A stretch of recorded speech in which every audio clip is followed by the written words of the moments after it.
সময় বদলায়, মানুষ বদলায়, কিন্তু সত্যিকারের মামার ভালোবাসা কখনো বদলায় নাই। আমার মামা পৃথিবীর শ্রেষ্ঠ মামা, তাকে নিয়ে গর্ব করা যায়, বুক ভরে বলা যায় হ্যাঁ এই মানুষটাই আমার মামা। আমি আজও বলতে পারিনি এসএসসি পরীক্ষার সময় বা দিন কাদার মধ্যে দাঁড়িয়ে হাতে টিফিন ক্যারিয়ার নিয়ে টানা 3 ঘন্টা অপেক্ষা করেছে আমার মামা, মশার কামড় খেয়েছে, কষ্ট সহ্য করেছে, একবারের জন্য ফিরে যায়নি। পরীক্ষার হল থেকে বের হলাম, মামা আমার কাঁধে হাত রেখে বলল, তোমার মায়ের 11 হাত কাপড় পরার স্বপ্ন তোমাকে নিয়ে, বিশেষ করে তোমার মা যে কত সহজ সরল তা একবার ভেবেছো কি?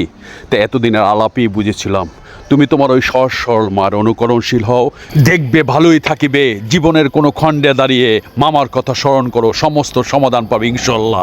মামা চলো। এই ভালোবাসা মেপে বা শব্দে বোঝানো যায় না।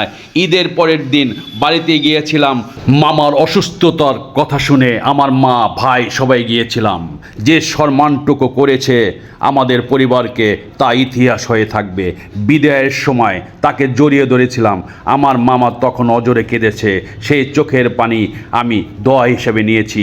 পৃথিবীতে অনেক মানুষ মামা পায়, আমাদের পরিবারের মতে মামা পাওয়া ভাগ্যের ব্যাপার।